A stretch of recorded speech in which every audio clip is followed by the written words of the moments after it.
It's a Tuesday evening, Tuesday the 1st of August, and I've decided to make a video based on a lot of questions that we get. And this video is going to be a little bit different, where it's going to focus on our milking parlour. Anytime our milking parlour is in the background, or anytime I'm showing my cows being milked in the milking parlour, there are some very common questions that prop up. And them common questions can vary from people looking actually for the size of it. That seems to be a very common one, to costs and stuff like that, or any recommendations I might have for people who are maybe thinking of upgrading their existing system, or maybe getting into milk or getting back into milk. Whatever the excuse is, the parlour seems to always draw a lot of questions. I would say always, if you're going from a different enterprise and entering into dairy, don't always believe the hype that comes behind dairy. I'm doing this my entire life. My father's been doing this before me, and I know that there has been exceptionally good times in dairying. There's been exceptionally bad times to equal that out. But I'm not here to tell you what to do. I'm just here to tell you to always place yourself on the edge of caution. My dad started milking here in the early 60s. He came from a farm, his home farm, could be milking about 10, 15 cows, which was a lot that time, remember, back in the early 60s. And then he came in here and he started milking in a building which actually sat exactly where this building now sits. It was a wagon roof byre, which had been extended over the years, but the main byre itself was a 12 cow byre, which sat exactly in the same footings where this building sits today. So Dad started off with bucket machine, which are very, very common that time. And I remember it. I remember emptying the buckets into a milk tank. Dad milked about 18 cows on 2 buckets. It took a bit of time, and it took a lot of washing, and everybody knows what came with the bucket systems. They were simple, effective, and they were a lot better than hand milking. And I should say he did hand milk here for a couple of years when he first came, because the money wasn't there to even buy a bucket system. So hand milking was done. My mother as well did help him too, but buckets came relatively quickly after. And that went on here till about the late 80s, around about 89, 1990. The pipeline came along. It was an easy conversion. We had a 12 cow byre with a manger up the middle. Cows used to stand up. There were little division walls in between, so you'd have 2 cows that would stand up in each stall. You could walk up between them, you could tie the chain around their neck. It doesn't sound as bad as you think. The chain on the neck just stops them from running out. Cows didn't even actually pass any remarks. You could forget to put the chain on, they would never move. And we used to throw the meal just on the ground with an old saucepan, potato saucepan. My mother won it in a competition in Super Value, and my father took it out and started using it for the meal. That was an argument. But it done a long time, and it paid a lot of bills, that saucepan. And I remember using it well for a long time. You just throw it up into the corner and the cow ate it off the ground. The difference in a pipeline is it was piped straight to the tank. There was no lifting the bucket, taking the lid off, pouring into a milk tank. There was none of that, which was one hell of an upgrade.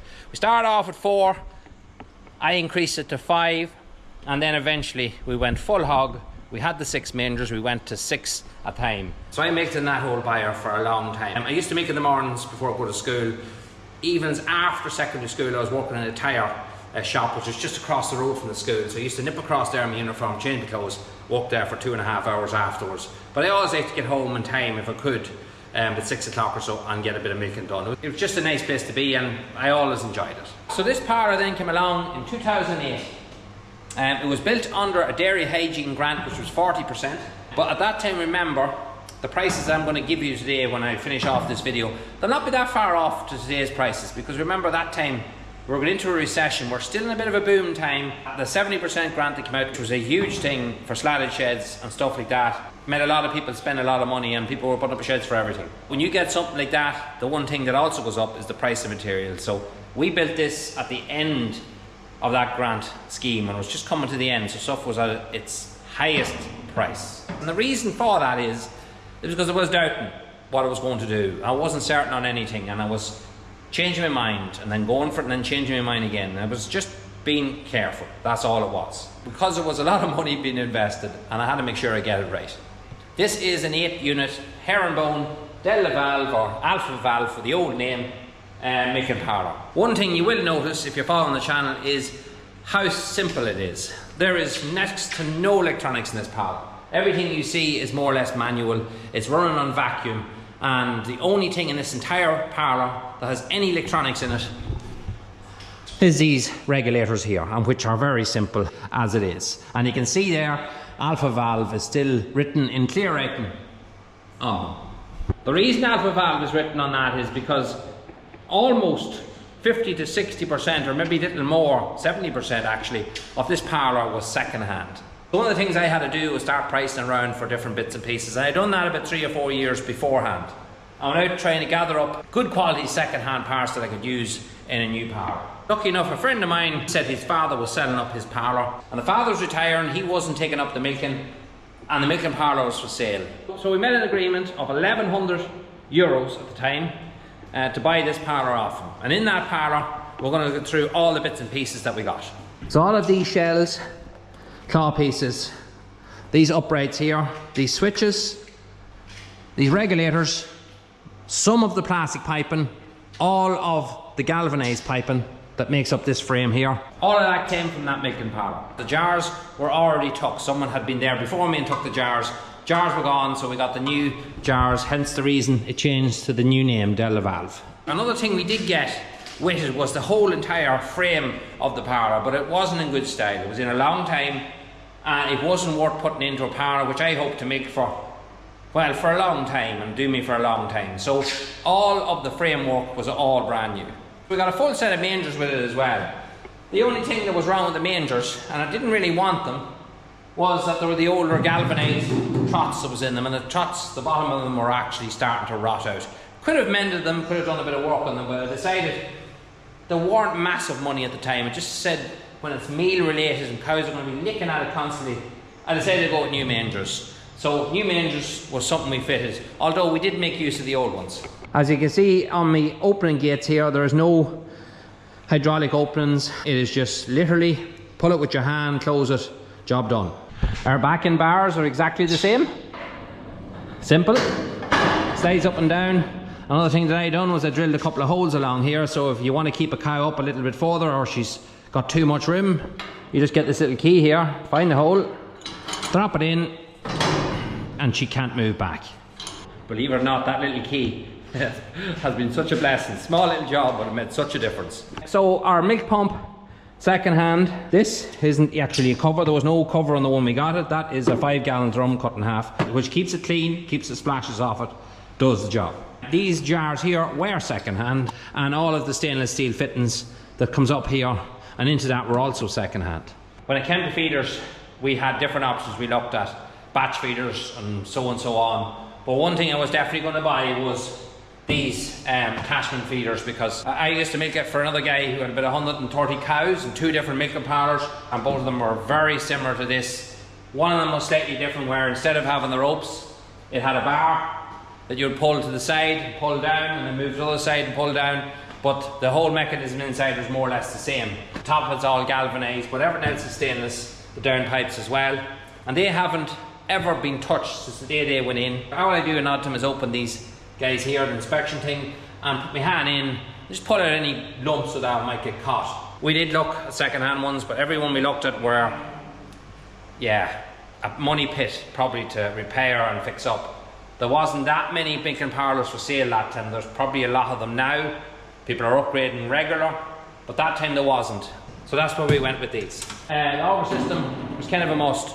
I knew one other farmer that was constantly going in with a bucket and getting up on this here with steps and pouring buckets into his hoppers after every single milking. And that same farmer has had both hips done since that.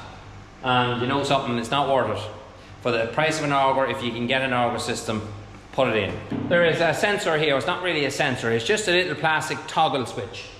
When the meal comes up and hits that toggle switch, it pushes it in and that turns the system off.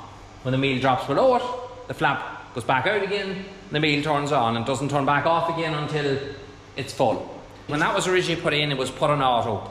So that every time it would go below that paddle switch, it would come on. I didn't like that. Milking the cows, it's very, very loud when it comes on, and it was disturbing the cows every time, disturbing me too. It wasn't a nice noise to listen to. So I did get my electrician back about 2 weeks after that was done, and we wired it in a different way that now I turn it on after every milking. And this paddle switch here will still do its job, as in turn it off, but it doesn't turn it on no more. Far better job, unless you're making a lot of cows and you need it to fill during milking time and you run out of meal, that's fine. But for me, I had enough in that to do all my cows for one milking. And this is our vacuum pump. Again, if you look what's wrote on it, Alpha valve. I'm not sure if there'd ever even be a date on it, but that pump is as old as the hills. This is the pump, part of the package that I bought. It wasn't running great for the first wee while, so I took this all apart. I ordered a new set of vanes for it. I did it myself, rebuilt the entire thing, got it working, and it hasn't given us a minute of trouble since. Great pump so far. Bought this motor brand new. It was ridiculously expensive, but I was told it was a good one. I don't know any users that want to look at that kind of stuff. There is the label there now, you can have a look at it, but it has never given any trouble since went in. It done about 3 years on a pipeline, and then the rest in here never has been looked at. This master unit here, this is for our regulators, controls the pulsation of the machine. You have 4 LEDs there that flash constantly on and off. We call them channels. So one does 2 units, so that's the reason why you have 4 here. And that unit there to buy, again you can see alpha valve on it, but that would be a very expensive unit to buy on its own brand new. That came part of the old Parlour, along with this guy here, which is basically just a transformer that turns it into the low voltage into this. Again, just part of that package. So when our milk comes out of our cows, it has to go somewhere.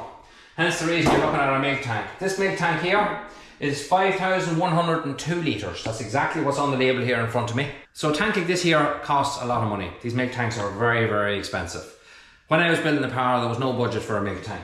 But the guy I used to milk for a few years had given up milk, and he had 2 really, really old milk tanks, and he sold one of them to me. I forget how many litres it was. It could have been around 2,500 litres or something around that. And it was a very similar style tank, although it was a lot smaller in stature when it sat in this dairy. The cooler was working, but the wash system wasn't. The wash system on the old tank that I brought home was kind of like the front of this tank. You didn't have any of this electronics here. You had a little pump that was on legs that you used to lift up and screw it in here by hand. And then you had a little guy, there's the holes for it there, where it used to be. That's how far the tank used to be back. This was always in front of the tank. So the tank only came to that lane, the old tank. But you had a lad stood here with a kind of a rotor timer. So you almost like one of them egg timers. You turned it around as mechanical, and it'd start ticking, and it'd move around its wash cycle. And then you had a little jug here that you screwed up into it. That little jug was for your detergent. It was very bog standard. So I haggled, and I got that tank for €450, including the compressor, which was a big old brute. That's the only way of putting it. It was about a ton weight, and compressors, compared to the new compressor we have out there, it was 3 times as heavy. I know this because the day I went to take it out, I was on my own. It was up above in an attic. You could still access it from outside, but you had to take the sheeting off the side of the building. And I took the sheets off. I got an old International tractor with a loader, a really old International, and I brought the loader over on a pallet, over to the front of it, pushed it out through it, and when I got it onto the pallet, what did the loader do? Only to start to tilt with the weight. Well, I never run as fast in my life. Almost broke my neck trying to get down a ladder to get down before it tipped the whole thing and tossed the compressor right onto the ground. I got there eventually, or that's why I remember the weight of it. We got it home, got everything here. We got our man to come and plumb it in, about €1,000 for him to hook up the gas. I put the tank in myself, my electrician wired it, he hooked up the gas, set up the wash thing, and just done a simple few things in it. €1,450, we had a working tank. That tank was insured while it was here, because we put it at a high risk item to give trouble. It run here right up until 5 years ago. Remember, we built this place in 2008. The only thing it ever did was a little bearing in a motor that needed to be replaced. A little solenoid or whatever it was that changes from hot to cold. Cheapest chips, we got them second hand bits and pieces. My man came out and put bits and pieces into it. All has kept it running, and it cost next to nothing. But it wasn't practical. It was hard on ESB. That was another big fault to it. The old compressor running the old gas, which couldn't be got anymore. That was another issue. It run for too long after milking, trying to cool the milk, because it was at max capacity, maybe 2-3 hours after milking on a summer's morning. And we had to get a rented tank that used to sit outside the store here to plug in the summer months, and we have to transfer to that during the 4 months at least in the summer then. So our local co-op were running a scheme where you could buy a tank through them. You pay them through your milk check. 3-year loan, interest free. I remember paying 5 months of the year. You could pick the way you wanted to pay it, but I paid the 5 best months of the year, about €700 a month in around that. This tank if I remember right, it was just under 20,000 U. I'm nearly sure if I remember right. By the time I got the VAT back and got the grant on it, it cost me in around 10.5. I think in around 10,500 for this tank. But there has been problems. There's been problems every year with it. And when you put them all together, it's way more money put into this one than was ever put into the other one. Simple little things like electrics again. There's a little solenoid I think in here, 2 of them, that control the hot and cold feed. And they have went. Both of them have went. Actually 3 of them have went in total. I don't know why that's happening. We had another little issue out in the compressor. I forget exactly what it was. It was a minor thing, but it still was an issue. So 4 problems altogether came with the big tank. I'm not too worried about it. The good points are that this tank here is very efficient. It's off and cooled before I'm finished washing the machine, which is great.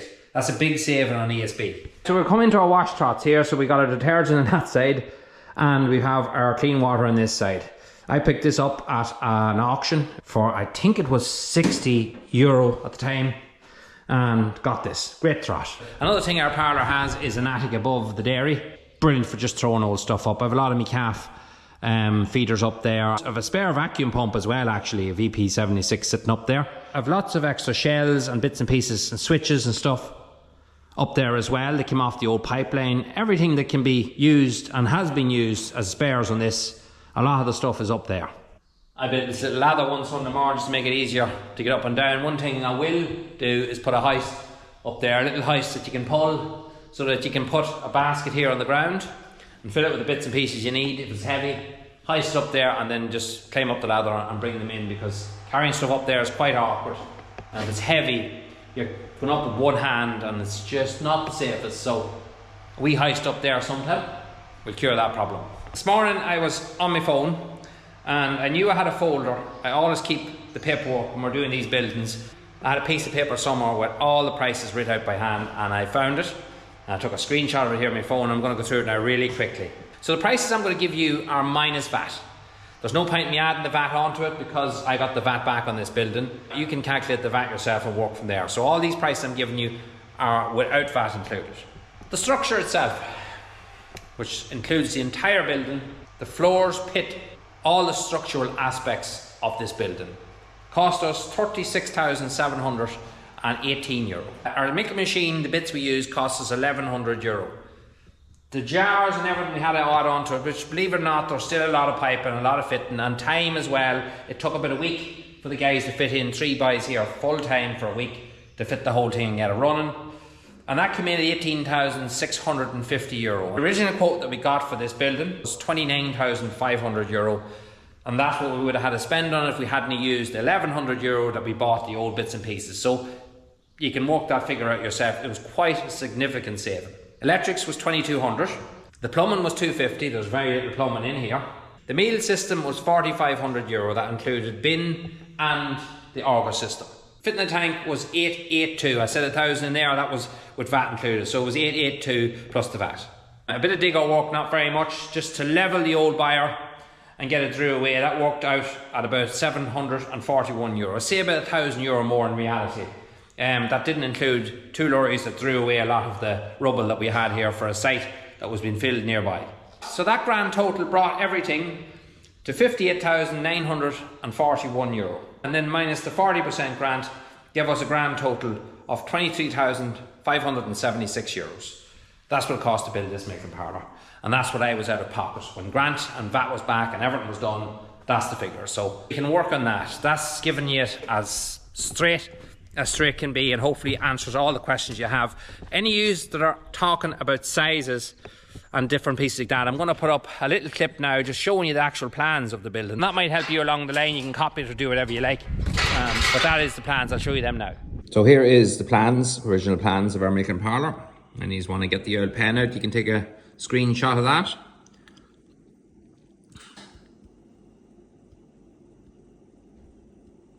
There's a wee mistake here on this plan. I don't have the other one that was sent in, but this one is just a little bit of a mistake. You'll notice this side here is a wee bit smaller than this side.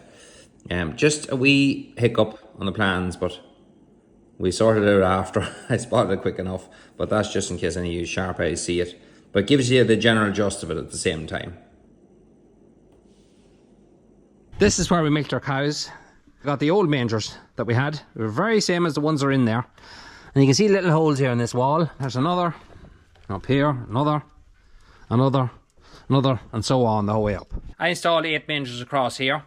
I came along then and I put a roof from that top safety bar over to here, just above this one. I put timbers up from the ground to support it. It was old sheeting I had from this roof here, a replacement of it. And I put them across just as a lean-to, put lights the whole way down it, and I fitted all the units. It took me 3 solid days to do it. I did it on my own. The only thing I needed help was just plumbing up the milking machine. In here was where our temporary milk tank went. We set up our wash system in here. Our milking machine, I think, sat over there. You can still see some of the drill holes from stuff that was fixed on the walls when we were doing that. Our milk tank then had to come and collect the milk, so he used to reverse up here. But he had to get down, and we had to build a wee makeshift wooden stairs down there for him to come down. A good friend of mine, Jared, aka Springer, built them for me and got that job done, which worked really well. The milkman actually got that used to it. He loved coming up and down it. That took 3 days to build. And that milking parlour, or whatever you want to call it, not even a parlour, that way of milking was twice as fast as what we were doing for years and years in that pipeline. It took such little money to do it, and it just, to me, it sprung an idea of what you can do with little amount of money. Yes, regulations have to be met, but they're not that bad. If that, you can imagine, had it been raised up at the ground, a concrete base, built up, the cows would go up a ramp up onto it, and then you wouldn't have to get down to put the clusters on. You could walk an area just behind them and have the cows raised up. It doesn't take much to do, and then they could go out, turn around. You could think it over, like, and you can make a lot of stuff happen for little amount of money. Now, final thing before I end today's video is, would I do anything different? If I was doing this parlour again, these guys here, as handy as they are, I'd remove them. Jars are great when cows are milking and cows are calving and you want to hold some milk in a jar and let it into a bucket below. You couldn't have a handier system. No dump valves or anything needed. Everything is in the jar where you want it. It's powerful, easy for feeding calves. But it's a pain in the backside for something else, and that is hopping your head of it and being physically in the way. So when you're working on cows, you're ducking and diving all the time. If you're not careful, this lad here will strip the back clean off you. When you're tall, you will hit the head of this on a Sunday morning, and yeah, that happens. When pipes get dirty with cows, you're cleaning in out of them like this, you're rubbing it against your clothes. It just can become a bit of a pain in the backside. Another thing as well is, if you have 2 people in the parlour, it makes it extremely hard. You're on top of it all. When this is all on a row of cows, you can only walk up and down the one side, and there's only room for 1 person. If these were gone, you could walk from side to side. You'd have much more freedom of space, and space is comfort. So what I'd put in there in its place, maybe down the line, is a swing over. I have actually been considering doing a bit of work to the milking parlour sometime, not right away. Something just to do away with those and just free up a wee bit of space. These mangers are fine, they're hard wearing, but the issue is cows get used to them fairly quickly, and you get some greedy cows that come in, and instead of eating their own meal, they'll put their head back and want to eat the cow behind first, so that they get hers at, and then they'll eat their own. We have a few cows does that, including Bo. She's the biggest devil of the whole lot. We have a few cows that have learned from her as well, and are doing it too, and that can become a pain, because what happens is the cow's behind, push from the back, then she becomes trapped with her head in here, completely blocked, with her backside tight against this railing, and then you have a bit of a melee in your hand because you have to try get the back door open and force the cows out backwards to take the pressure of her neck so she can get out. So that happens a few times. Come on, come up, come up, come up. Yeah, you know what you're doing. So these would be longer, higher and lower to stop that happening. Maybe this back bar could have done with the chamfered back bar. If you see the ones you get that have a step into them where the cow's backside goes into them and holds them in place better. If a cow dungs in here, it comes into the pit. Rarely ever sits there unless it's dry, and that time of year, no, sorry if you're eating your breakfast, it's not the nicest thing to talk about, but this time of year with grass being wet, cows can put it to the far end of that pit, and it comes in the mother load. And we have a submersible pump, by the way, underneath here, and it goes into that submersible pump, gets pumped away to our tank, which is behind that wall in the yard. But it can be hard on the pump, and you can hear the pumps sometimes suffering trying to get rid of it. you'd rather it wasn't coming in here at all. So a splash plate, you'd often see it, it's probably a better name for it. But just a plate right behind the backside that when they do done, it either gets caught here on a wash trough or preferably just gets directed onto the ground at their feet rather than it being thrown right into the pit where you're milking. Thankfully, they don't dung very often. It's only the one or two might do it during the whole entire week. But if someone else came into the parlour to help you, well, that's when the circus comes to town. So one of the biggest benefits to this parlour is maintenance. I maintain this parlour myself. I do everything that needs to be done to it. I know the parlour relatively inside out. We've only ever had, in the entire time since 2008, this parlour's built, we've only ever had people out to work on it 3 times. I have a recipe where I change these guys every 6 months. All going well, if quality's good, every 6 months is what I do, and I keep an eye in case any of these crack, not this part, the actual rubber inside, that's where the cracks can happen. Milk pipes usually every year, maybe a little more sometimes. She really wants to be in this video, I don't know why. The diaphragms that sit on top of that jar does have to be changed, and that's really it. A couple of springs actually in here seem to start break this last while. Look, it throws these little stainless steel spring, again very easy to fix, and a few other little bits of rubbers and things, but that is the main benefit of it. It's so bloody easy to keep. Oh yeah, and I can't leave without mentioning the mats. The mats are one thing you see me fitting on this channel, and I've never given really an update on them since I put them in, but by Christ, they are good. You do get a bit of a mould that just come on them, and that gets notoriously slippy. So every so often, every 2 weeks or so, I run the power washer down here and just take that off. But you just have to be careful, because if you let it build up, it can become like a bottle. But otherwise, they're lovely and soft on the feet. They haven't swollen, they haven't cracked, they haven't worn down, or nothing like that has happened since they've been in. But if you can budget for them sometime down the line, they're definitely worth putting in to take the pain out of the legs. Looking after your own self and body, it's very important. Milking parlours can cost no ends. You can have anything you want. If you've got the budget for it, you can put it into it. You'll see a lot of videos on YouTube and the internet now where it'll show the state of the art, the best of the best milking parlours, and sometimes that can frighten people when you see the figures that come behind those bits and pieces you put in. When you hear the figures of this here, it might become a little bit more of a reality. That's my milking parlour. Hope you enjoyed today's video. Next one is going to be a mucky one, where our second cut, our wet second cut, is tucked in, which was just torture to get what we did cut done.